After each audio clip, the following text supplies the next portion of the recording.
Je suis Marie Tavares, bienvenue sur Dissipé. Dans ce podcast, je reçois celles et ceux qui ont osé suivre leur instinct. Chaque parcours témoigne de la puissance, de se faire confiance, de savoir s'écouter et d'agir en cohérence pour se réapproprier sa trajectoire. Chez moi, être dissipé, c'est pas une perte de temps ou de cap. C'est un élan de vie, celui qui va révéler qui vous êtes vraiment. Que ces voix éveillent la vôtre et vous insufflent la détermination de ne pas passer à côté de vous.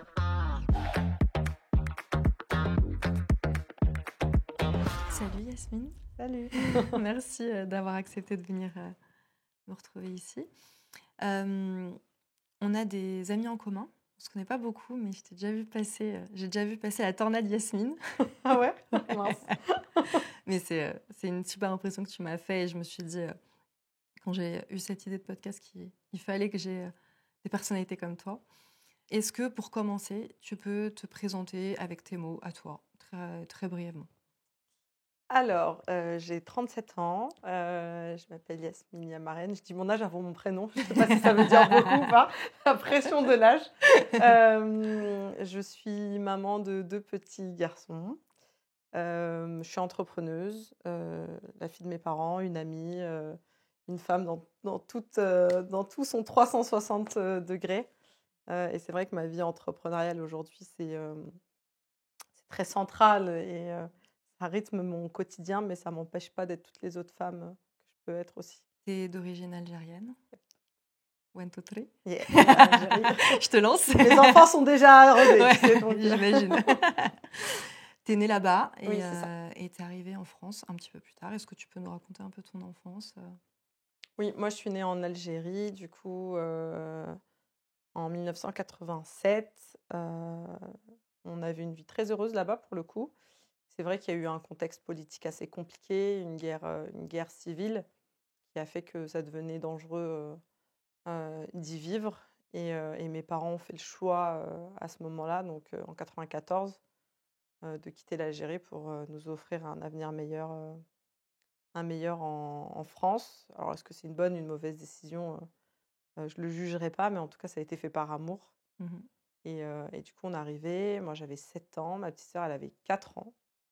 Et puis, a commencé ma vie en France. On a eu de la chance parce qu'on avait de la famille qui avait déjà émigré en France dans les mois qui ont précédé notre arrivée. Donc, je suis arrivée, j'avais quand même un cocon. Et donc, je ne me suis pas sentie seule. Et en fait, on est arrivé dans la ville de Cergy, dans le 95, où le siège de mon entreprise est aujourd'hui. Tu vois, comme quoi, un lien affectif assez fort, même si moi, j'y vis pas. Et en fait, j'ai commencé cette vie en France, dans une terre d'accueil qui est hyper importante pour moi, parce que je me sens complètement française aujourd'hui. L'Algérie fait partie autant de mon histoire que la France. Et c'est ici que je vis et j'espère encore vivre longtemps. Et voilà, et puis j'ai grandi à Cergy, en ayant une enfance très heureuse, en banlieue, là où j'ai été très épanouie, avec toute la diversité qu'on peut avoir en banlieue, de gens qui viennent de partout dans le monde. Ça a été une vraie richesse. Et ta famille, à quoi elle ressemblait? Donc, tu as une petite sœur? C'est ça. Ouais. Du coup, mes parents sont médecins. Ok. Ça a été très dur pour eux parce que quand on vient d'Algérie en France en tant que médecin, on n'est pas forcément reconnu, on n'est pas reconnu en tant que médecin. Ok. Donc il faut repasser des concours. Ouais. Ça a été en fait, ça a été très difficile pour eux quand je le vois aujourd'hui avec un regard d'adulte. Et c'est vrai que moi, en tant qu'enfant, je Sur le voyais pas coup, non, je voyais pas. Franchement, pour le coup, ils nous ont vraiment préservés de ça. Alors par contre, j'ai eu des parents très durs, Ouais. très exigeants, qui avaient tout sacrifié pour nous offrir un avenir meilleur, donc on n'avait pas intérêt de se louper avec ma sœur. Mais en tout cas, moi, j'ai pas senti leurs difficultés. Ok. C'est aujourd'hui, en tant qu'adulte, qu'on a des discussions, que je me rends compte que la difficulté que ça a été pour eux de tout lâcher et de venir s'installer ici. Par contre, j'ai ressenti la pression d'être à la hauteur de leurs exigences, et c'est quelque chose qui a complètement façonné l'adulte que je suis aujourd'hui, quoi. Mais c'est pas forcément négatif. C'est bien et moins bien dans le sens où, en tant que parent aujourd'hui, j'essaye de jauger mon niveau d'exigence. Parce que des fois, quand on met trop de pression aux enfants, je pense qu'on a une façon de voir l'éducation qui est complètement différente, de toutes les manières, de celle de nos parents. Je sais pas si c'est bien ou pas bien. Je pense bilan dans 20 ans, qu'on verra ce que nos enfants ont Ils sont donné devenus. et on dira: «Est-ce qu'on a bien fait?» Je sais pas. Donc là, Mmh. pour l'instant, moi, j'essaye de jauger par rapport à ce que j'estimais être bon, moins bon, mais eux, ils l'ont fait avec, tout l'amour qu'ils avaient à ce moment-là. Donc Mmh. pas de reproches, mais voilà, je pense qu'on essaye tous dans l'éducation qu'on donne à nos enfants, piocher, le bon, voilà, les bons ingrédients et ce qu'on Exactement. a estimé être les moins bons. Mmh. Du coup, les valeurs dans lesquelles tu as grandi, travail, persévérance. Ouais, travail, persévérance, honneur, Ouais. enfin, être fier de qui on est, d'où on vient et que c'est quelque chose qui a été très présent et je pense dans l'éducation de beaucoup de gens autour de moi. C'est, on fait honneur à nos parents et faire honneur, ça veut dire pas faire de bêtises.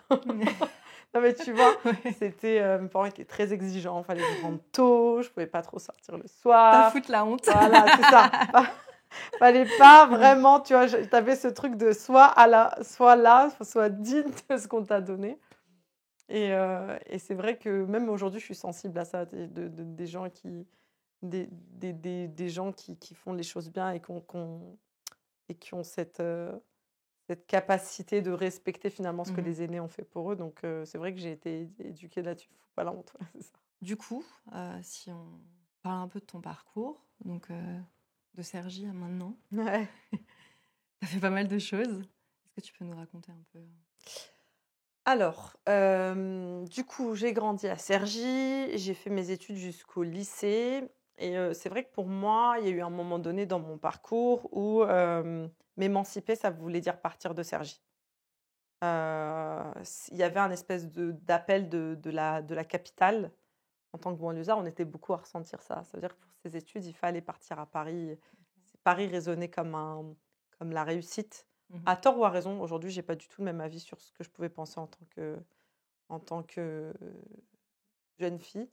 Mais voilà, il fallait que j'y aille. Par contre, ce qui a toujours été très important pour moi, c'est l'autonomie financière.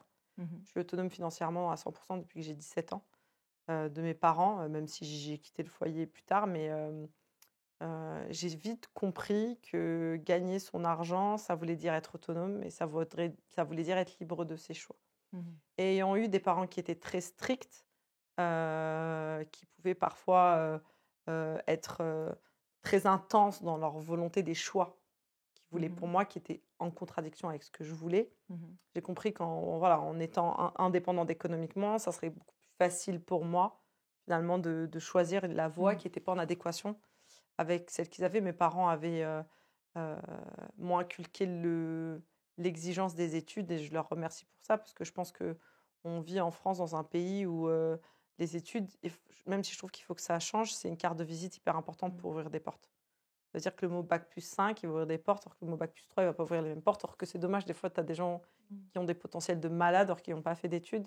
Et ça, là-dessus, la France, je trouve que faut qu'on avance encore. Donc voilà, mes parents m'ont dit: «Il te faut ta carte bac+5». Et alors eux, je pense qu'ils auraient voulu je pense, que je sois médecin, Mmh. pharmacienne et tout. Mais moi, je voyais les choses autrement. Moi, je vais faire du business. Je savais pas ce que ça voulait dire, Ouais. mais je voulais grave faire du business et pour Ça sonnait moi bien. ouais, grave, mais c'est trop ça. Moi, je vais faire du business, donc je vais faire une école de commerce. Ouais, bah, je vais faire une école de commerce. Je savais même pas ce que ça voulait dire, Ouais. mais ça sonnait stylé à l'époque et je me suis dit: «Go, tu vas faire une école de commerce», mais entre le moment où, je finis les études et j'intègre l'école de commerce et j'ai mon diplôme, il s'est passé beaucoup de temps. Finalement, j'ai été diplômée 4 ans après, que ce que j'aurais pu faire sans faire des choix, des chemins différents et chacun de mes choix, je suis hyper contente de l'avoir fait parce qu'ils m'ont appris plein de choses. Enfin, au début, j'ai fait quand même pharma. Parce que je ne savais pas quoi faire, parce que la pression parentale était trop forte et je m'étais renseignée. En fait, à l'époque, on était pharma à l'époque, c'était le deuxième diplôme le plus difficile à avoir après médecine et maintenant, finalement, le tronc commun le tronc commun, le concours est le même et je m'étais dit: «Je vais faire pharma» et à un moment, quand on fait pharma, on peut intégrer des écoles de commerce. D'accord. Quand on fait la voie de l'industrie, il y a plusieurs voies quand on fait pharma et je m'étais dit: «Bon, bah, je vais aller en école de commerce et puis je vais passer par des diplômes». Et en fait, j'ai pas du tout eu le concours. Mon cerveau, il est pas du tout câblé pour avoir le concours. Il faut apprendre par cœur. Moi, j'ai la mémoire d'un Mmh. poisson rouge. Non, mais vraiment, j'ai Mmh. la mémoire d'un poisson rouge. Des fois, j'oublie mon adresse. Genre, je suis là à me dire: C'est boulevard aux rues. Non, mais vraiment, si j'ai pas dit mon adresse pendant Tu me un bats. mois, non, moi, c'est chaud. Et du coup, t'imagines, quand t'es en pharma, t'as des trucs de malade à apprendre. Et je me suis dit, mais jamais de la vie. J'ai quand même tenté le concours. Et je suis super heureuse de l'avoir fait parce que aujourd'hui, ma meilleure amie et moi, on s'est rencontrés là-bas, qui est un des piliers de ma vie et je ne me vois pas ma vie sans elle. Donc, coucou Marion. Donc, je suis contente. Comme quoi, chaque étape, finalement, elle est importante, même avec ses échecs. Et en fait, quand j'ai fait pharma, ça n'a pas fonctionné. Et je me suis dit, comment je vais faire pour arriver à l'école de commerce en passant par un parcours qui sera compris par mes parents. Donc, tu sens encore quand même J'avais 20 ans à ce moment-là. Tu sens quand même l'influence de mes parents qui était encore très forte, même si je m'en émancipais. C'est le moment où je quitte en plus la maison. Et je me souviens, j'avais pris une petite chambre de bonne avec les toilettes sur le palier que je partageais avec, Bonheur. avec mes voisins. Mais genre, qui était genre pour moi, waouh, quoi, je quitte la maison de papa-maman. Genre, je vais pouvoir rentrer tard le soir. Enfin, tu vois, j'avais 20 ans, j'allais pouvoir enfin rentrer tard le soir.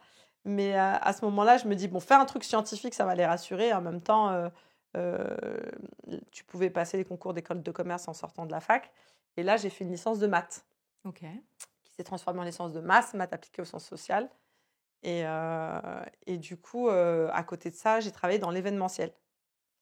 Et ça a été aussi une expérience hyper enrichissante parce que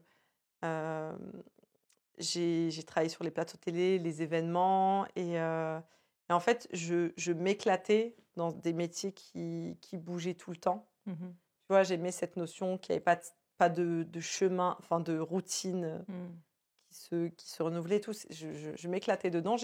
Et du coup, j'y ai travaillé pendant quelques années. Et j'avais passé mon BAFA, donc j'étais aussi animatrice en centre de loisirs. Donc, tu vois, j'ai passé toutes mes études en travaillant à côté. Des fois, je travaillais la nuit, j'allais en cours à l'école. Vraiment, genre, j'ai été vraiment indépendante. Je payais tout toute seule. Tous mes repas faisaient 2,54 €. Tu vois, j'ai la mémoire des chiffres. Ouais, parce qu'il fallait que je paye mon école, il fallait que j'économise, il fallait que je parte quand même en vacances, il fallait quand même que je m'achète des habits. Du coup, mes études ont duré plus longtemps, mais ce que j'ai appris, j'ai appris beaucoup plus ce que j'ai fait à côté de l'école finalement que l'école. Ça a été tellement enrichissant. Enfin, j'ai appris la force que j'avais en moi. J'ai appris ma capacité à m'adapter, ma capacité à travailler beaucoup, alors que réviser, ça n'a jamais été vraiment mon truc. Je le sais parce que mes parents me mettaient la pression. Et du coup, je fais la fac et ensuite j'intègre enfin l'école de commerce. Le business. Ça y est, genre, j'arrivais à ce truc que j'avais fantasmé toute ma vie. Et à l'époque, les écoles de commerce en alternance, il y en avait très peu, ce qui est aujourd'hui commun. Et j'en trouve une qui n'était pas du tout connue, mais en mode start-up où le fondateur l'avait créé, je crois, 10 ans avant. Et lui, vraiment, son truc, c'était son réseau. Il avait un réseau de malades. Et j'avais des profs, et du futur. Or que l'école n'était pas particulièrement connue, mais elle était en alternance. Et les profs, mais géniaux. C'est toi, pardon, qui voulais être en alternance. Oui. Tu voulais avoir un pied dans le concret. Non, je voulais juste pas payer. Enfin, je voulais pas faire pragmatique. Autonome financièrement. Pas de crédit. C'était hors de question que je commence ma vie privée avec un crédit. Donc, il fallait absolument que mes études soient payées. La première année, je n'ai pas trouvé, donc j'ai dû encore plus travailler à côté. Et puis la deuxième année, c'est là où on va dire que ma carrière commence à se dessiner vraiment. J'intègre le siège des Galeries Lafayette en alternance. Donc j'étais à l'école et je faisais mon alternance aux Galeries Lafayette. Et pour moi, à ce moment-là, c'était genre, waouh! Enfin, j'en étais tellement, tellement fière. Enfin, tu vois, c'était une belle boîte que tout le monde connaissait. Il y avait une reconnaissance. Enfin, et je pense que j'avais aussi potentiellement besoin de reconnaissance sociale. C'est quelque chose dans lequel j'ai été éduquée, la reconnaissance sociale. C'était important pour mes parents. Ce que je ne trouve pas toujours bien non plus. Mais à ce moment-là, c'était très fort chez moi. Ça avait de la valeur à leurs yeux d'intégrer ce genre de boîte. Ils ne comprenaient pas. J'allais tellement dans tous les sens que mes parents étaient un peu démunis. Tu vois, genre, mais qu'est-ce qu'elle fait? Je pense qu'ils n'arrêtent pas de se dire qu'est-ce qu'elle fait. Encore aujourd'hui, même si là ça va, ils se sont défendus un peu. Et donc que j'intègre une entreprise comme ça, c'était genre en fait, c'est pas farfelu ce qu'elle fait, l'école de commerce. pour ma mère, il y avait une notion de métier ouvrier qui se rattachait à l'école de commerce, le commerce, etc. Et c'est vrai que mes parents ont été éduqués dans le fait qu'il fallait faire beaucoup d'études, avoir des postes à responsabilité. Et ils avaient pour eux, un métier ouvrier, ça avait un rapport avec l'échec, or que c'est profondément pas ce que je pense, moi. J'ai été construite là-dessus. Et même, de toute façon, aujourd'hui, qu'on voit finalement l'entreprise que j'ai décidé de créer, c'est 100% de métier ouvrier. Enfin, tu vois, donc...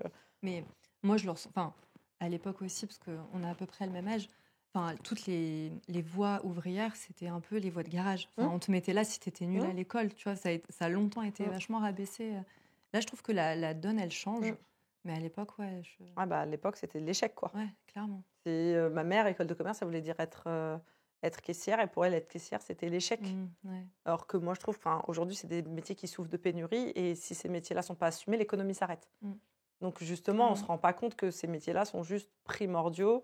Et en plus, les nouvelles générations, elles n'ont pas du tout la même vision du travail que nous. Du coup, c'est des métiers où on va avoir de plus en plus de mal à recruter. Et je vois, moi, aujourd'hui, dans le métier du transport. Et voilà, donc pour mes parents, voilà, c'était de se dire, mon Dieu, elle fait une école de commerce, donc elle veut finir dans ces métiers-là. Ils ne comprenaient pas. Parce qu'en Algérie, il fallait être avocat, ingénieur ou médecin ou pharmacien. Si t'es pas dans le top 4, tu vois, c'est la catastrophe. Ce qui est hyper dommage, mais il y avait ce truc-là. Après, je dis en Algérie, mais pas que, parce que j'ai des amis français qui ont des parents d'origine française qui me disent non mais t'inquiète, pour mes parents aussi c'était pareil. Je dis mais voilà, s'il n'y avait pas le top 4 de ces métiers, pour mes parents l'école de commerce c'était flippant, mais vraiment pour eux c'était mais qu'est-ce qu'elle fait, enfin tu vois, on l'a perdue et tout.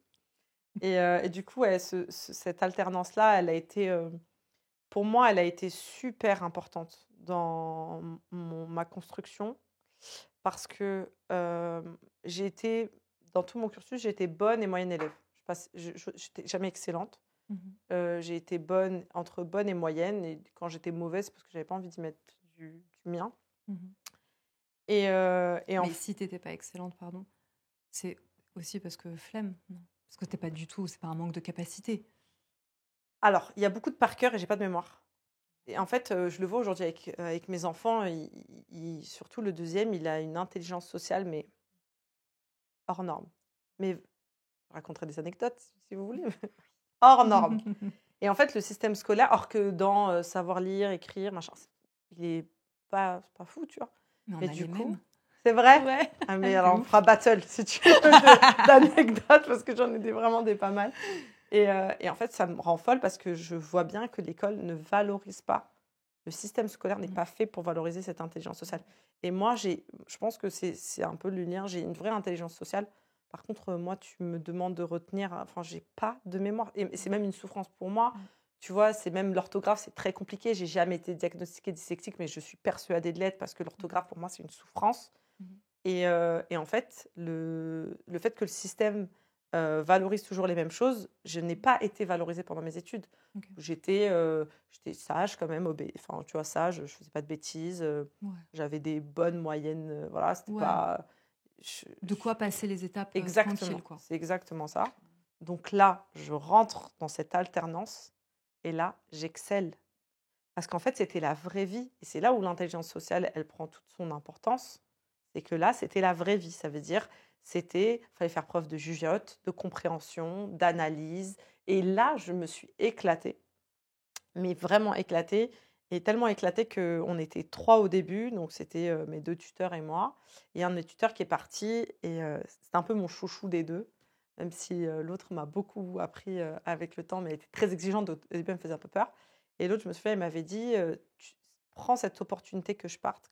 Prends le fait que je parte comme une opportunité de montrer ce que tu vaux, parce qu'ils vont avoir besoin de toi, parce qu'il va falloir faire le boulot et je ne suis plus là. Et montre ce que tu as dans le ventre.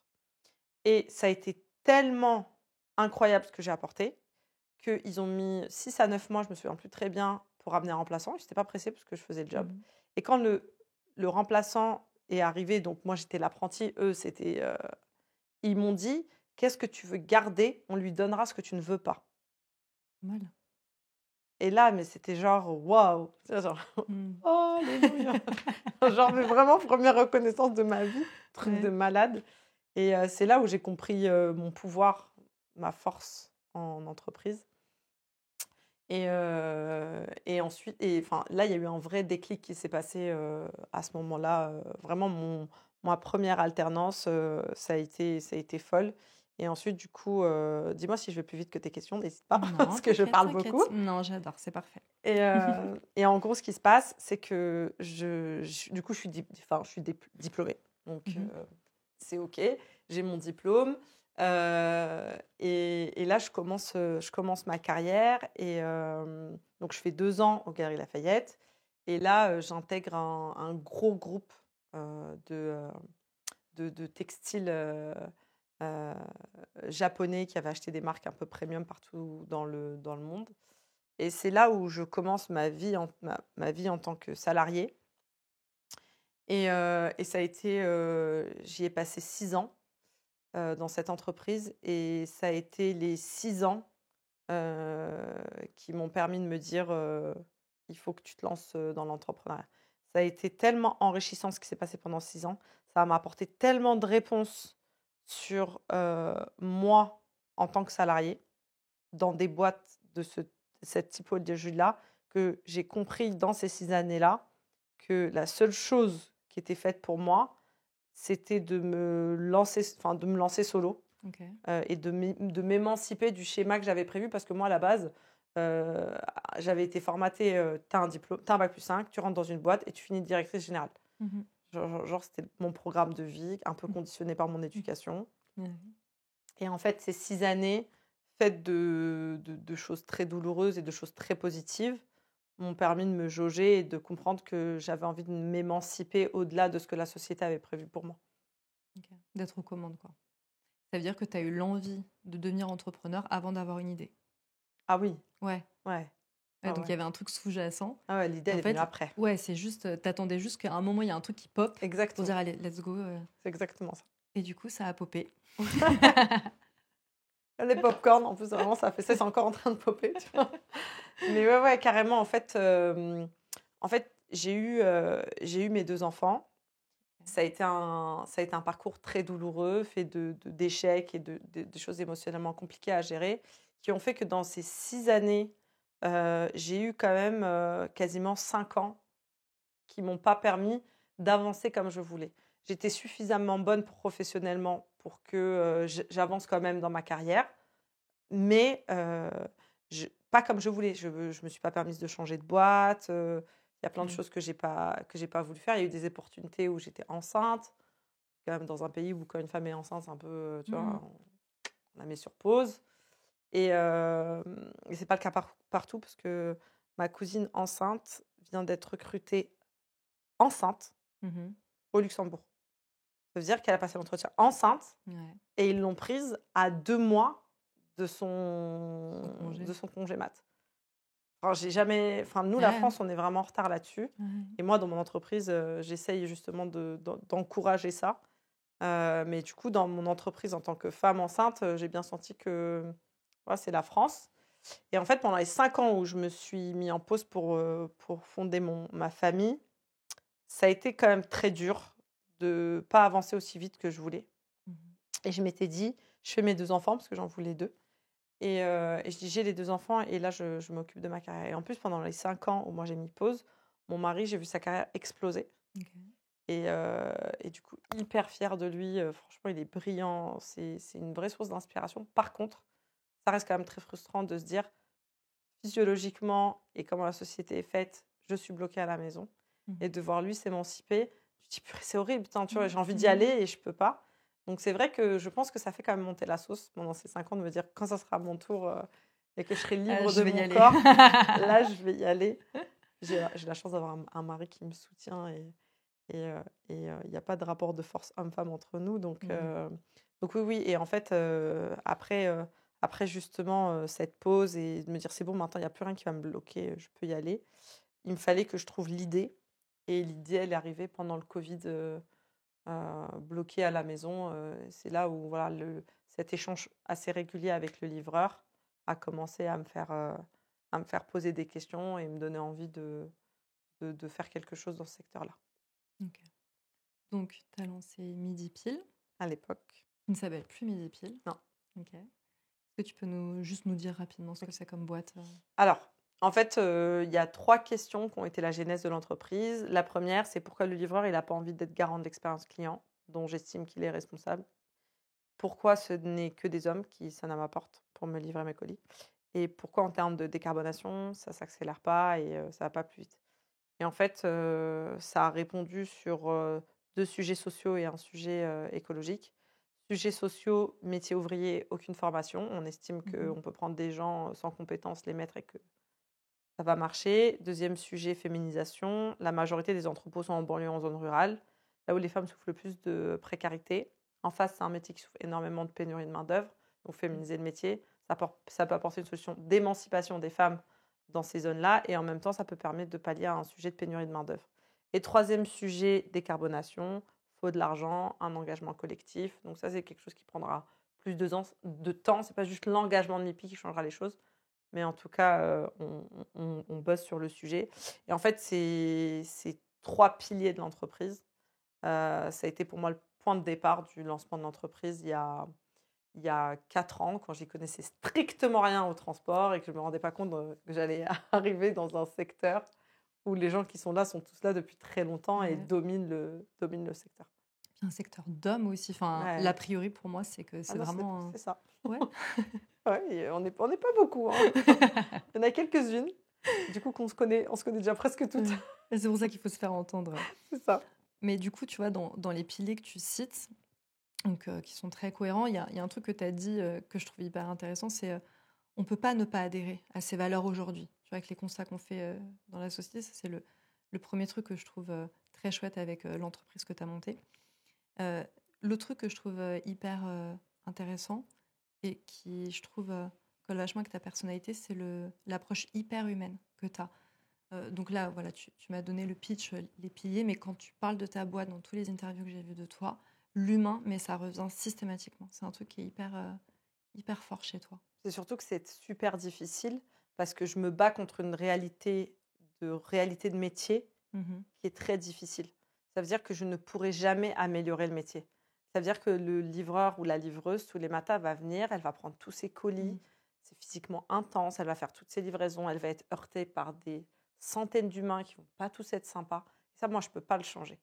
Parce qu'il y en a qui me disent, mais tu fais quoi? Tu fais de la magie? Je dis non, je ne peux pas le faire, tu vois. Par contre, je peux venir travailler sur leurs conditions de travail. Tu vois, juste avant d'arriver ici, je devais arriver 12 minutes plus tôt. Je suis arrivée 12 minutes plus tard parce que j'ai une ancienne livreuse de MIPI qui m'a contactée sur Instagram et qui m'a dit écoute, j'ai eu un échange avec la RH, j'étais pas satisfaite, là j'ai un dossier à régler par rapport à France Travail. Et ben tu vois, j'ai pris le temps de l'appeler.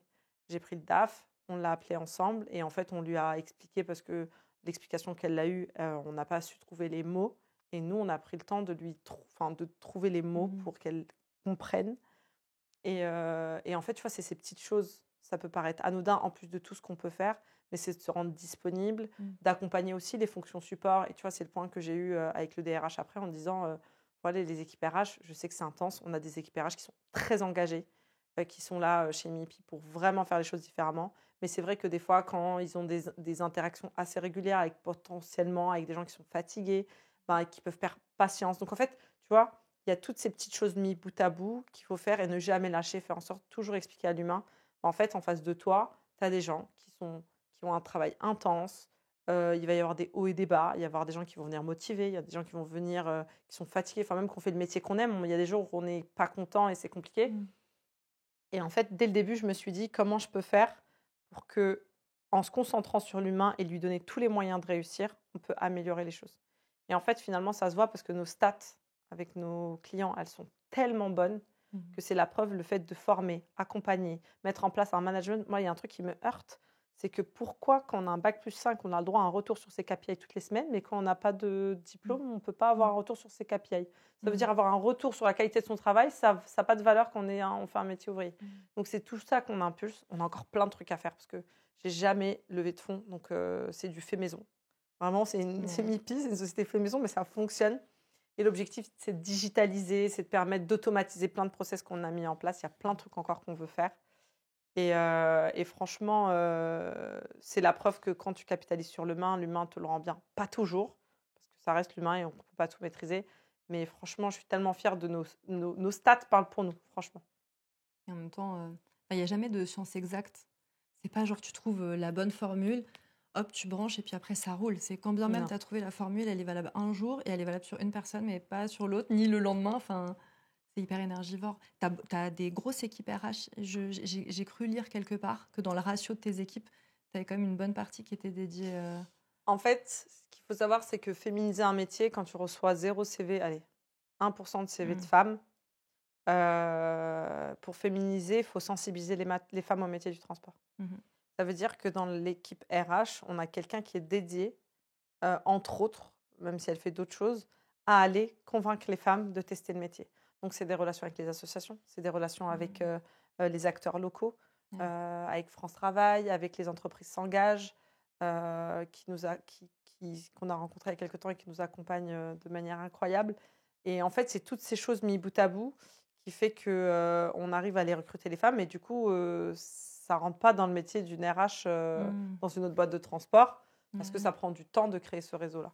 Et du coup, on a une équipe RH qui est développée différemment avec plus de RH ratio hommes au sein de l'entreprise. Ouais, parce que c'est ça en fait. Il faut que tu ailles faire naître l'idée chez les femmes qu'elles peuvent se tourner vers ce genre de métier. C'est de la com. C'est la visibilité, il y a plein de choses. C'est vraiment on est dans une quête de transmettre aux femmes une nouvelle option. C'est presque du lobbying, quoi. Enfin, tu vois, on va allez, mesdames, venez. Et c'est pour ça que des fois qu'on a des contrats qu'on commence dans l'urgence parce que le client a des besoins urgents, nos stats de femmes au début, elles sont moins bonnes que quand on a le temps. Parce que c'est le temps qui fait qu'on arrive à féminiser. Et après, en général, ce qu'on fait, c'est que chaque départ de livreur, parce qu'il y en aura toujours, on va la remplacer forcément par une femme. Et il y a des contrats, on va commencer à 18% de femmes et il va nous falloir 1 an pour réarriver à 40%. Mais ton ratio aujourd'hui sur l'ensemble on est entre 35 et 45. Il y en a moins de 5% dans le secteur, donc c'est énorme. Tu as été accompagnée par une association qui s'appelle Les Déterminés. Tu as fait partie d'une promo de gens super, a priori. C'est ce que t'en dis. En plus, j'avais une super promo. On dit toujours, il y a une guéguerre entre promos. C'est nous la meilleure promo. Les enfants. Qui t'ont un peu donné les clés pour comprendre. Est-ce que tu peux nous en parler un peu de cette expérience-là et en fait, moi, les Déterminés sont nés à Cergy. Donc, ils sont nés dans ma ville, donc je les connaissais, moi. J'ai suivi l'histoire depuis le début. Donc, quand je me suis lancée dans l'entrepreneuriat et que j'ai voulu, comprendre et me faire accompagner, c'était un peu une évidence de me faire accompagner par une association qui équivaut à un incubateur que je savais bienveillant. Alors, comme tout le monde, j'ai passé le concours. J'ai pas eu de passe-droit parce que je connaissais le fondateur, mais j'ai passé le concours, j'ai été choisie. On était, franchement, il y a eu des périodes où, dans une promo, il y a une vingtaine d'entrepreneurs, vingtaine de projets. Il y a eu des années où, pas la mienne, mais où il y avait 2000 personnes qui venaient passer le concours. Moi, quand j'ai passé le concours, on était 500 pour 15 prix. Et en fait, pendant 6 mois, ils te prennent par la main pour t'accompagner à comprendre le 360 degrés de l'entrepreneuriat. Ils te présentent un réseau de malades qui te fait aussi comprendre comment tu crées un réseau, comment tu entretiens un réseau. Et moi, franchement, ça a été très enrichissant. J'en parle partout, tout le temps. Parce que, mais c'est trop chouette, tu vois, je trouve, d'exprimer la reconnaissance. Je suis hyper loyale. Je pense que si tu dois trouver un truc chez moi que je respire, c'est la loyauté. Si tu m'as tendu la main, franchement, je peux faire des folies pour quelqu'un qui m'a tendu la main. Je suis là-dessus. Et eux, j'aime trop ce qu'ils font, ce qu'ils sont. Et puis Moussa, ça, je le connais depuis longtemps. Donc, je sais tout le bien qu'il fait.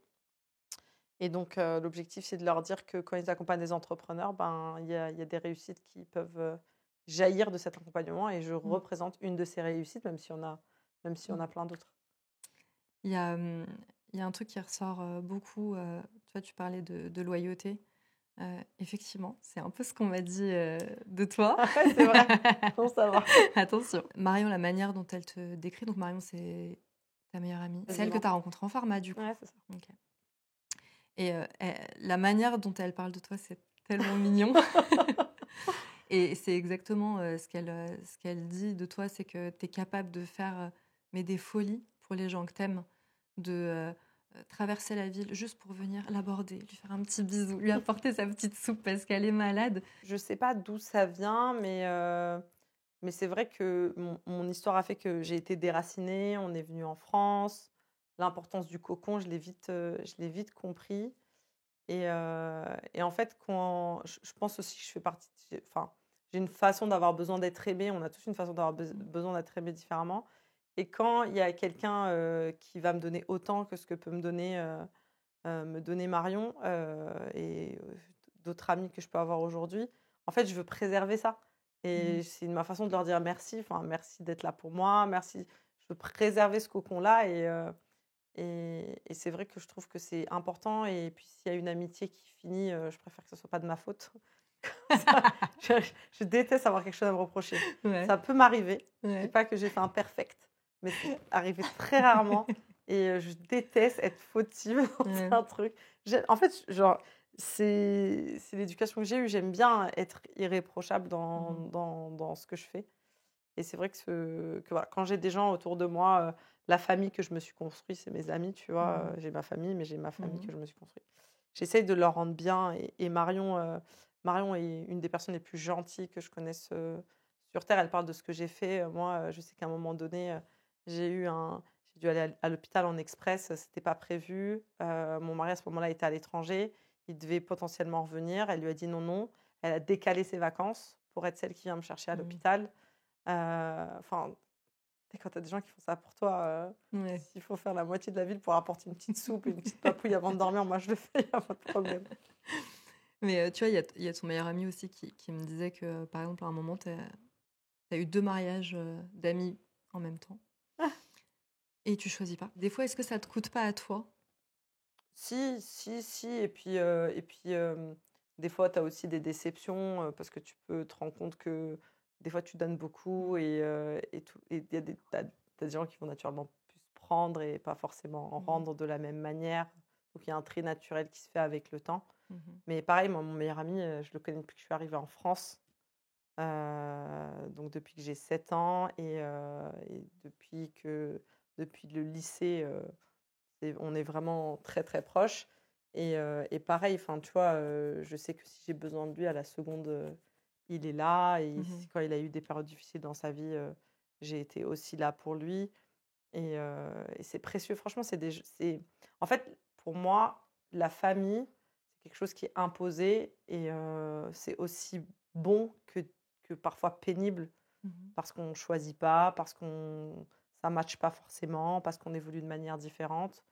Et pour moi, les amis, c'est vraiment la famille. Je parle des amis avec un grand A. C'est vraiment la famille qu'on choisit. Ça veut dire qu'on s'est choisi. Il n'y a pas d'obligation. Ça peut s'arrêter si on veut demain. Donc, ça veut dire que si on s'est choisi, il faut se chérir, en fait.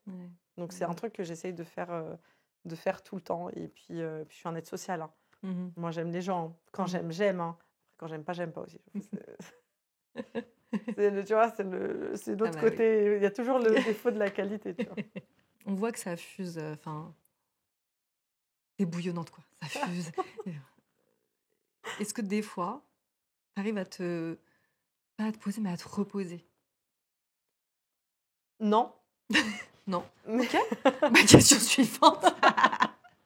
Non, mais par contre, j'ai beaucoup changé et l'entrepreneuriat m'a beaucoup appris. J'étais plus impulsive avant. Ça veut dire que je mettais mon énergie dans tout. Dès qu'il y a un truc, j'allais au combat sur tous les sujets. Déjà, quand tu es maman, tu changes sur ces sujets-là, tu choisis tes combats. Quand tu es chef d'entreprise, tu choisis encore plus tes combats. Et c'est, genre, parenthèse super drôle, j'ai ma directrice des opérations et mon meilleur ami, le même jour, il m'a envoyé un truc sur Insta. Et c'était un truc où, tu vois, c'est un montage qu'il s'avait fait avec DiCaprio. Tu sais, il passe d'une scène à dès qu'il s'énerve, genre, waouh, dès qu'il y a un truc. Et la scène d'après, qui dit moi, ça c'était moi avant, ça c'est moi maintenant. Et dès qu'il se passe un truc grave, tu restes comme ça et tu restes très neutre. Et je me dis, c'est fou que mon meilleur ami et ma directrice des opérations m'aient envoyé le même truc pour me dire ça c'est toi. Et c'est vrai que l'entrepreneuriat a eu cet effet-là pour moi, de me dire en fait, je ne peux pas mettre mon énergie partout parce que je vais m'épuiser. Donc, même si je m'arrête jamais, je choisis mes combats, ce qui n'était pas le cas avant. Je suis beaucoup plus sage dans mon approche du monde. Je suis beaucoup plus en paix. J'ai aussi compris, et ça à force justement de diriger une entreprise, ce truc fou qu'on peut être deux à vivre la même scène. Et on se parle de la scène, on dirait qu'on ne se parle pas du tout de la même scène. Chacun a ses biais cognitifs. Et j'ai appris à comprendre que je n'avais pas raison. Que chacun avait sa vérité, avec ses valeurs, son histoire. Et qu'il fallait juste accepter que la personne en face, c'est pas qu'elle est à côté de la plaque, c'est juste qu'elle est différente et qu'il faut pas mettre son énergie à essayer de savoir qui a raison, parce que c'est pas le propre. Ok, en fait là, on fit pas tous les deux, donc comment on peut trouver un compromis, voilà. Donc j'ai vraiment travaillé sur ça, sur ma perception des gens et l'énergie que je pouvais mettre dans les événements de ma vie. Okay. Dernière anecdote, avant de revenir sur des sujets plus business. J'ai trouvé ça trop mignon. C'est Myriam, cette fois-ci, notre amie à toi très proche. Elle me racontait qu'un jour, vous étiez à la maison avec tous vos enfants et que vous jouez aux cartes. Et ton fils, tu connais cette histoire? Je l'aime trop. Moi aussi, quand elle m'a dit, je trouvais ça trop mignon. Il avait une reine et il était persuadé d'avoir gagné.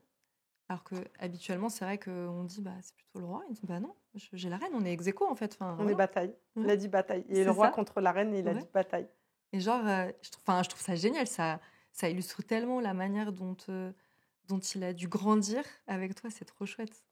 Elle me touche cette histoire. Je la raconte quand je peux. Franchement, ça a été une leçon parce que les règles, je leur avais expliquées. Et quand il voit le roi contre la reine et qu'il dit bataille, ça a été un moment, mais tellement intense. J'avais les larmes aux yeux. J'ai pas les larmes aux yeux facilement. Et en fait, je me suis dit, c'est bien. On a avec mon mari, son papa, on a réussi finalement à envoyer le bon message social, tu vois. Que c'est pas papa qui décide, c'est pas maman qui décide pour autant, mais que la femme et l'homme ont chacun sont chacun des forces. On fonctionne beaucoup à la maison par le lion.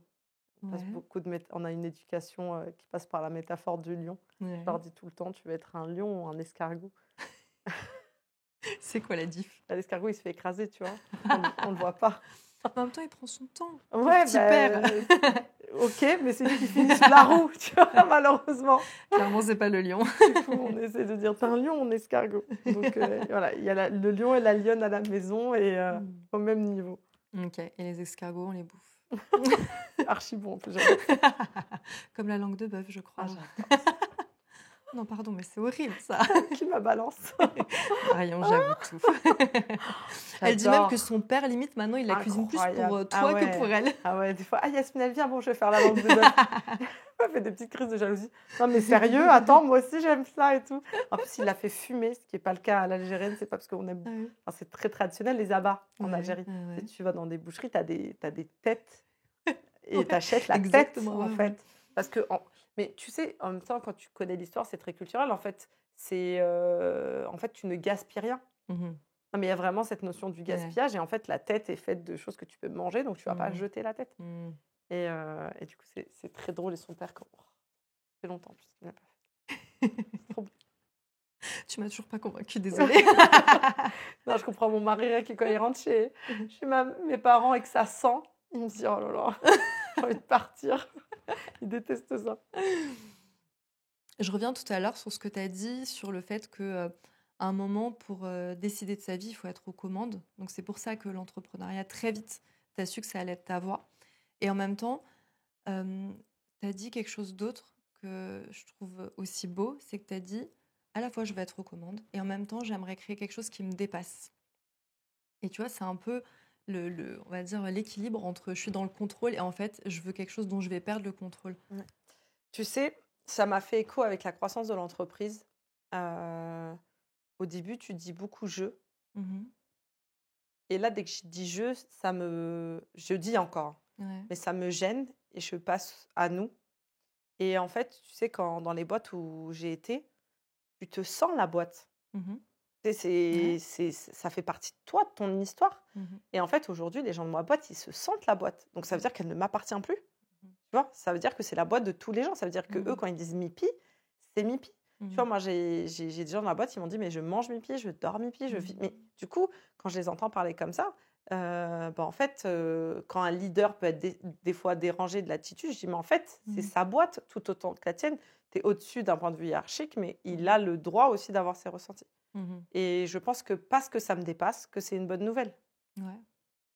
Puis ça veut aussi dire que ça roule sans toi. Enfin, ce qui est l'objectif, c'est qu'à un moment, le truc ne s'arrête pas avec toi, j'imagine. Clairement. Ouais. Là, honnêtement, depuis quelques mois, j'ai organisé j'ai organisé différemment, ce qui fait que le temps opérationnel me prend que quelques heures par semaine.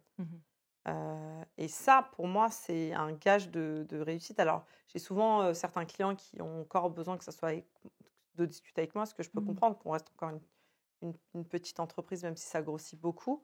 Mais petit à petit, mon objectif, c'est ça. On est censé, en 2025, recruter le premier directeur général. Donc, je suis en plein dedans. Et en fait, le directeur général... Ou directrice.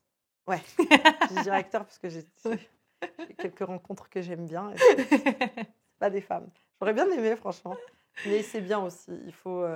la mixité, c'est important. Je trouve que j'apporte déjà quelque chose de féminin, de très fort à l'entreprise. Bien sûr. Je pense que les gens ont aussi besoin d'avoir on apporte des choses qui sont complètement différentes. Et cette complémentarité, à mon sens, elle est importante. Tu vois, moi, j'ai ma façon d'exprimer ma force, elle est complètement différente. Quand je vois des hommes de mon entreprise, ils ont quelque chose de beaucoup plus cru qui est nécessaire, surtout dans notre secteur. Et moi, j'ai quelque chose de plus émotionnel. Même quand je suis dure, je vais toujours expliquer. C'est-à-dire, je sais pas, c'est comme si c'est pas... Enfin, tu vois, je peux dire des fois des choses très heurtantes aux gens de mon équipe, parce qu'en plus, c'est dans mon caractère. Je ménage jamais la vérité. C'est mon défaut et ma qualité. C'est-à-dire que je peux dire des trucs où on va me dire « Non, mais t'as vraiment dit ça ?» Ouais, pourquoi ? Bah, c'est la vérité. Non, mais ça se dit pas comme ça, Yasmine. Ouais, mais c'est vrai, en fait, tu vois. Et j'ai ce truc-là, tu vois. Mais par contre, je vais prendre le temps. Tu vois, là, j'ai eu une discussion récemment avec quelqu'un de mon équipe.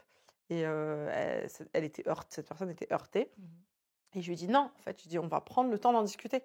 Je veux qu'on finisse cette réunion. Et à la fin de cette réunion, même si tu es en colère ou que je suis en colère, à la fin de cette réunion, on s'est tout dit. On a tout expliqué. Comme ça, la frustration, elle se gère. Par contre, elle ne se gère pas si on ne s'est pas dit. Et c'est vrai que l'humain a tendance à mettre sous le tapis. Pardon, cette plante. À mettre sous le tapis. Et moi, je ne mets jamais sous le tapis. Il n'y a rien sous mon tapis. Tu vois. Mon tapis, c'est propre en dessous. Puis comme tu disais, tu vois, il y a une situation, elle a toujours plusieurs lectures en fonction des protagonistes. Donc, Et là, c'était exactement ça le problème. Ouais. C'était que la vision en face n'était pas du tout la même avec ce que moi, je voulais impulser. Ça a été pris complètement différemment et il fallait finir cette réunion. Et franchement, ça s'est fini en disant « Ok, j'ai compris, maintenant, je suis OK. Moi aussi, je suis OK. C'est bon, on y va. » Ouais, c'est hyper sain. Même si au final, vous ne tombez pas d'accord, au moins, c'est dit. C'est sain, c'est sorti. Et voilà, c'est pas un truc qui va germer exactement, discrètement. C'est le poison du monde, ça, pour moi. Ouais. Les non-dits. Tu parles assez ouvertement de ta peur de l'échec. Et en même temps, tu dis, avec moi, faut que ça marche vite. Genre. Ouais. Et du coup, qu'est-ce qui pèse le plus lourd ? Est-ce que c'est la peur de mal faire ou la peur de pas faire, finalement ? Alors, moi, mon truc, c'est 0 ou 100%. Ouais. C'est comme ça que je fonctionne. Je n'étais pas entrepreneuse avant, je fais pas. Par contre, si je fais, je le fais à fond. Et je dis toujours la métaphore que je trouve la plus vraie dans mon cas, c'est que je cours et dans mon sprint, j'ai l'échec qui me court après. C'est comme ça que je vois les choses. Donc si je m'arrête de courir, je vais me faire attraper par l'échec. Tu vois. Okay. Donc c'est ce qui justifie la croissance rapide de mon entreprise, clairement. Je vois comment d'autres entrepreneurs travaillent, je me dis il y a autant d'entrepreneurs que d'humains. Je ne dis pas que moi c'est mieux, mais genre vraiment.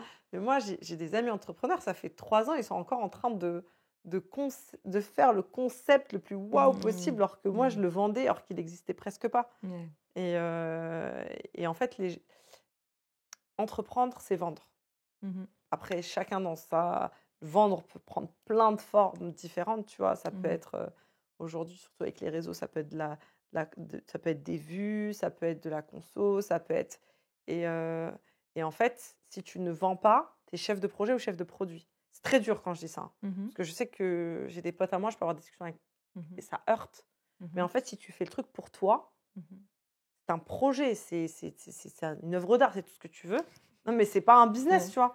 Entre le mec qui vient sonner à ma porte pour vendre des patates, j'habite en maison, c'est un entrepreneur. Il a compris que j'étais là, il sait très bien comment m'amadouer.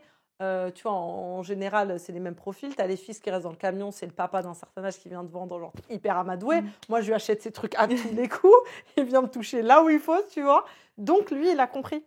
Et entreprendre, c'est vendre. Et pour moi, si on ne vend pas, tu vois, je fais partie du jury pour des entrepreneurs. Et la dernière fois, j'ai une jeune fille qui est arrivée et qui me dit, voilà, j'ai envie de faire de la prod de musique dans la K-pop, etc., etc. Ça fait 2 ans ou 3 ans que je suis sur le sujet. J'ai envie d'en faire mon métier, tu vois. Et je lui dis, OK, du coup, comment tu fais entendre ton art? Elle me dit, oui, via les réseaux. Je lui dis, OK, du coup, ta communauté, c'est combien? Et il n'y avait presque pas de communauté, tu vois. Et ça va être très dur dans ce moment-là quand je vais lui dire, oui, mais en fait, comment tu veux nous persuader que tu as du talent si ton auditoire n'est pas réceptif à ce que tu fais, tu vois. Et en fait, il faut que tu ailles toucher des gens. En fait, le business, c'est convaincre les gens de consommer, quelle que soit la forme de la consommation. Et ça, pour moi, c'était très clair depuis le début. Donc, depuis le début, je me suis dit, en fait, il me faut des clients. Il faut que j'ai des clients. Il faut que je leur vende un service. Il faut que ce service il soit bon. Il faut que les stats elles soient bonnes. Et si tout ça s'est réuni, en fait, je serai entrepreneur. Je serai une chef d'entreprise dans le secteur du transport. Mais si j'ai décidé de faire une entreprise et finalement, je n'ai pas de clients, tu vois, les statuts, ça ne suffit pas, quoi. Donc, pour moi, c'est vraiment mon état d'esprit. Je sais que je peux être très dure sur ce sujet-là. J'ai plein de potes à moi qui pensent différemment, qui vont me dire, mais non, ce qui est hyper important, c'est l'épanouissement personnel. Oui, mais tu vois, c'est ce qui va faire la différence entre le mec qui va peindre chez lui et qui va accrocher ses peintures sur son mur et celui qui dit, je veux vendre. Je veux créer un business parce que je veux vendre des tableaux. OK, mais si tu ne vends pas tes tableaux, dans ce cas-là, tu es un artiste personnel, mais tu n'es pas un entrepreneur. Et je sais que je suis très dure à ce niveau-là, mais tu vois, quand tu vas chercher à lever des fonds, un prêt bancaire, ils ne vont pas savoir si ton truc il est sympa. Ils vont te dire, OK, mais en fait, tu vas faire combien de chiffres d'affaires concrètement.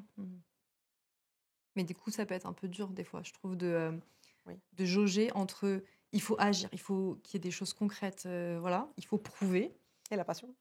Ouais. Et aussi en même temps, tu vois, la sagesse de pas vouloir non plus grandir trop vite. Ah oui. Parce que c'est ça casse-gueule peut tuer. aussi. Ouais, largement. On peut mourir de rien et on peut mourir de trop. Mm. Ça, c'est une certitude. Mais moi, je ne parle pas du trop, moi, je parle du rien. Je parle du rien parce que je vois beaucoup d'entrepreneurs qui sont trop longtemps à bichonner leurs projets et qui ne font pas évoluer. Et je sais que je suis dure là-dessus. Mais après, j'ai envie de dire, mes convictions, elles sont pour moi-même. Personne n'est obligé d'y adhérer. Mais au pire, on n'est pas d'accord avec moi, c'est pas grave. Si on peut se dire elle est excessive, ok. Mais moi, je suis excessive pour moi-même. J'impose à personne ma vision, tu vois. Est-ce qu'il y a, parce que tu as l'air de tellement toujours foncer, est-ce qu'il y a des moments où quand même tu t'es dit, la montagne, elle est trop haute, le truc, il est trop dur. Est-ce que tu as eu envie de jeter l'éponge, d'abandonner? Non. Jamais. Impossible. Ça, impossible. Par contre, je suis... Oui. Là, je suis dans une période, en ce moment, par exemple, je suis très fatiguée. J'ai envie d'appuyer sur pause. Des fois, juste une semaine et je ne peux pas me le permettre. Ouais, non. Abandonner, jamais. C'est pas dans mon... vocabulaire. Non, c'est impossible. Je sais pas abandonner. C'est pas possible. Okay. Ça me... Impossible. Tu vois, rien que d'y penser, là, genre... Non, vraiment, et pourtant, je trouve que c'est faire preuve de sagesse que de savoir abandonner parfois. Parce que des fois, je trouve que c'est dur. Alors, bon, pas pour une entreprise, mais des fois, c'est dur de savoir si tu es dans la détermination ou dans l'entêtement, tu vois, quand tu es en train de courir après une idée, un projet, un truc. Oui. Ça, c'est ce que je te dis tout à l'heure. Celui qui est continu et il lâche pas l'affaire alors que ça fonctionne pas, pour moi, il est à côté de la plaque. Mais pour moi, de toute façon, aujourd'hui, je suis responsable de trop de trop de foyers pour abandonner. Ouais, Donc, et puis ça se passe bien, il n'y a pas de raison d'abandonner. Mhm. Après, tu vois, une des raisons pour lesquelles j'ai envie de recruter un directeur général, c'est aussi parce que je voudrais me concentrer sur ce que je fais le mieux, sur ce que j'aime le plus, pour qu'un directeur général accompagne la croissance de l'entreprise en interne et m'alléger. Ouais, que tu t'essouffles Ouais, pas. complètement, tu vois. Donc, je sais prendre même si forcément c'est des coûts financiers, je sais les prendre parce que c'est raisonnable pour moi aujourd'hui. Tu es une femme hyper indépendante.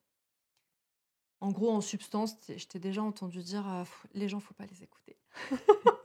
Et en même temps, tu vois, tu le disais tout à l'heure, c'est vachement on. Le jeu, il commence à beaucoup s'effacer. Donc, à la fois, il faut être indépendant, pas écouter les gens.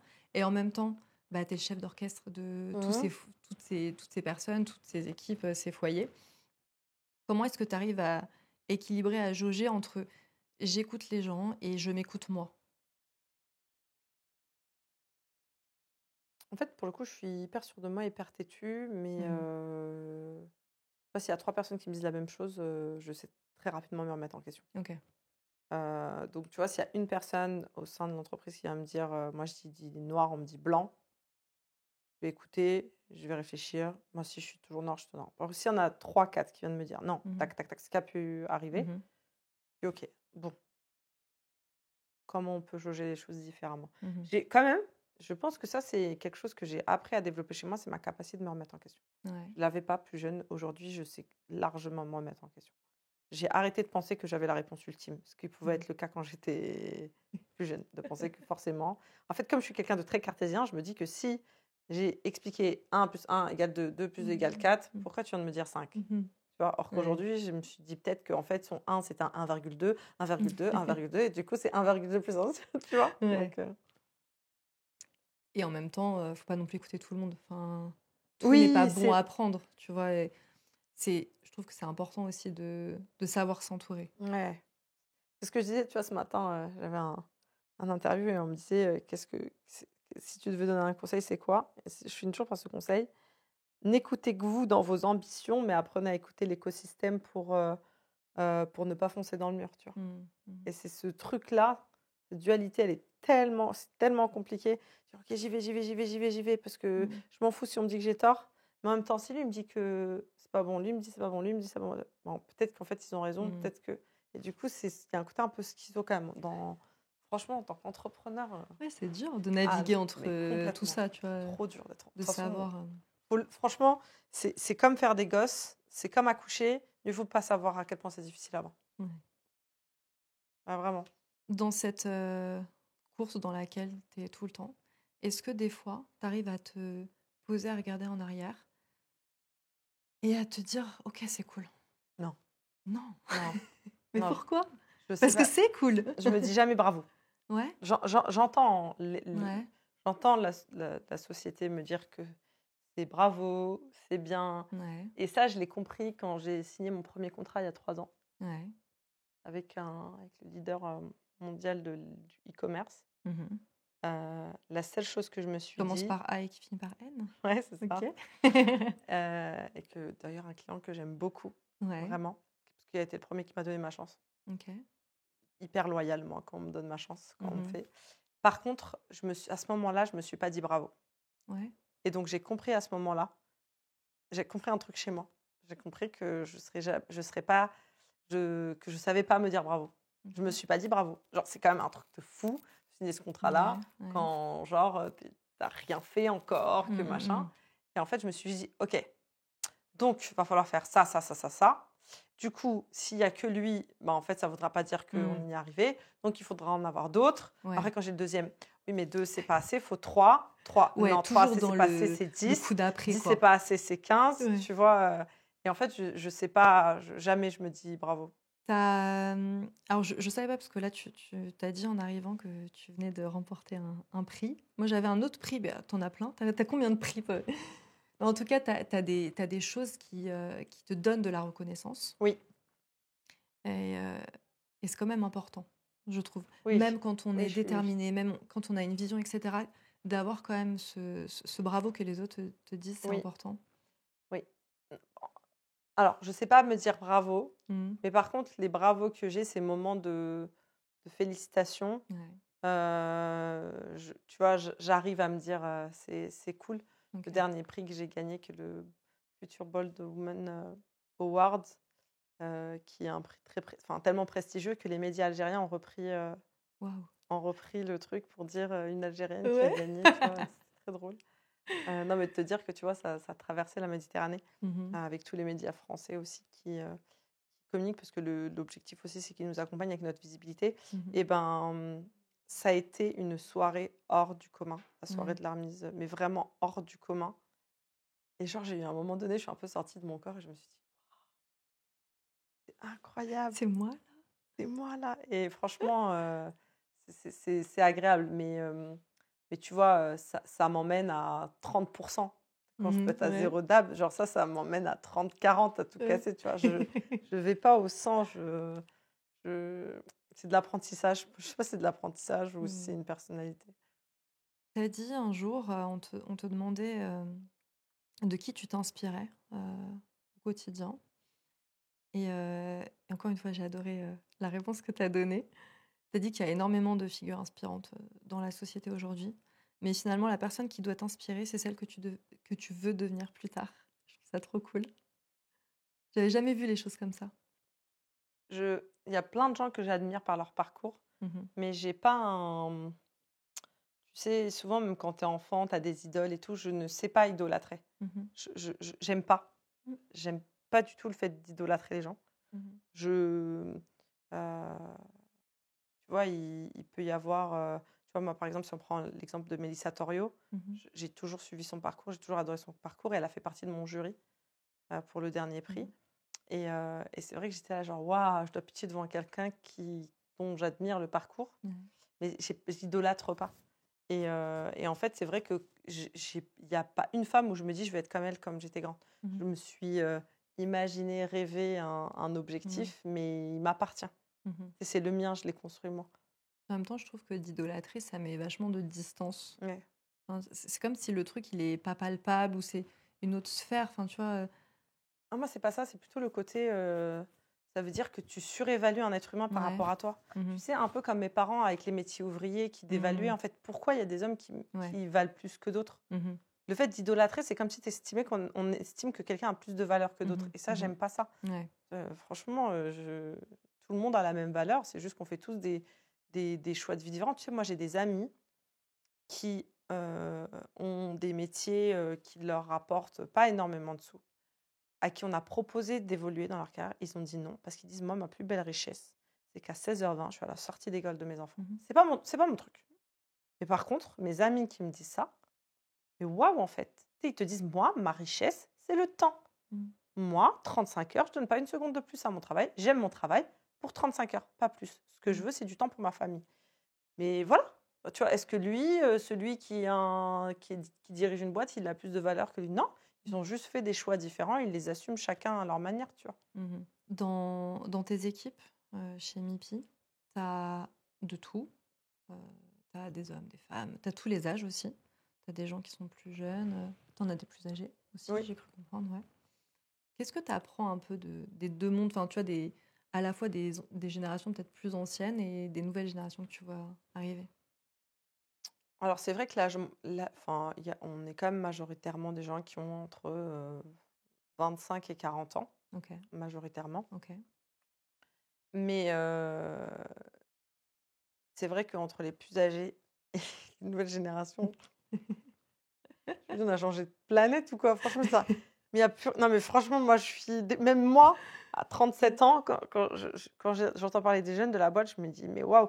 Et c'est bien parce que j'en parle avec mes petits cousins en mode off, perso, et pas avec un angle de vue professionnel. Et en fait, nous, j'ai jamais le bon sens. On vivait pour travailler, et eux, ils travaillent pour vivre. C'est ça la différence entre nous et les nouvelles générations. Ils vont complètement changer la façon de faire. Je pense qu'il y aura du bon et je pense qu'il y aura du moins bon.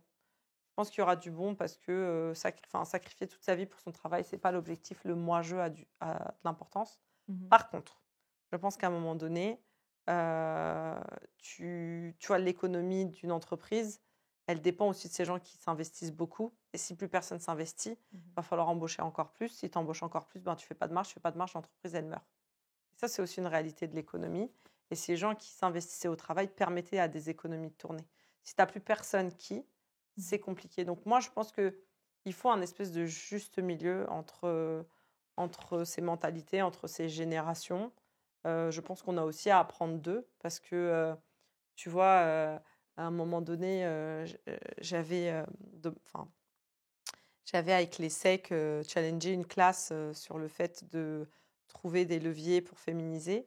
Et tu vois, c'est trop marrant. Il y a un groupe qui m'a proposé de vraiment investir dans la qualité de vie au travail et que cette qualité de vie au travail va faire la réputation de l'entreprise et que la réputation de l'entreprise va faire que les gens recrutent. Mais moi, jamais, il y a 15 ans, la réputation d'une entreprise qui traitait bien ses salariés, ça rentrait en ligne de compte. Jamais. Tu vois, or qu'aujourd'hui, ils vont s'intéresser à la réputation d'une entreprise pour y aller ou pas y aller. Et ça, pour le coup, c'est plutôt chouette parce que ça met la pression aux chefs, aux leaders, aux services RH, de créer des écosystèmes qui sont sains pour les nouveaux salariés, quoi. Mais un juste milieu. Je pense que trop de ah non, là j'ai terminé ma journée, je me barre, alors qu'il y a encore des trucs à faire et que ça peut mettre en péril finalement la réalité professionnelle de tout le monde. Moi, je suis pas en adéquation avec ça, mais je suis pas non plus en adéquation avec les gens qui tu vois, vont travailler de fou, mais qui vont se négliger. Si tu travailles de fou parce que ça t'éclate, ok, mais si tu te négliges, non. Est-ce qu'il y a des moments où tu t'es surprise? En bien ou en mal, hein, d'ailleurs.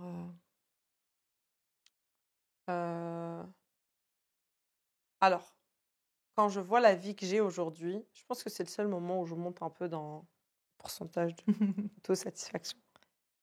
Jamais, jamais, jamais, il y a 4 ans, j'aurais prédit ça. Jamais.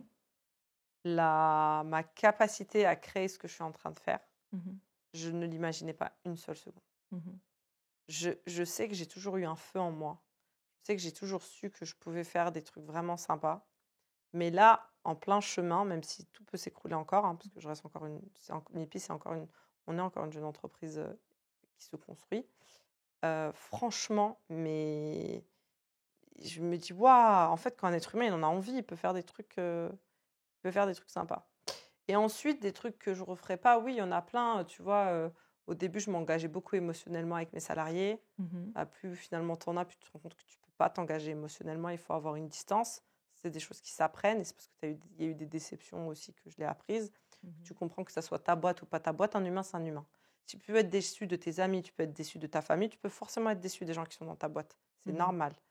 Et ça, c'est des trucs, au début, la première fois que tu es déçu, t'as mal, tu vois, parce que c'est ton bébé, tu prends soin de tout le monde et tout, et quand on te le rend pas, c'est intense. Mais du coup, avec le temps, voilà, j'apprends qu'il faut mettre une distance. Finalement, je vais faire le bien des gens sans m'engager émotionnellement, parce que c'est pas mes émotions qui vont rendre finalement mon entreprise agréable avec des belles valeurs, c'est plutôt mon travail. Donc voilà, ça c'est des choses, mais il a fallu que je les vive pour savoir qu'il fallait plus que je le fasse. Ok. J'imagine que tu t'amuses au quotidien. Ouais, franchement, je m'éclate. C'est juste que je suis fatiguée, mais pour moi, j'ai jamais vu un entrepreneur qui m'a dit qu'il n'était pas fatigué. Non, mais vraiment.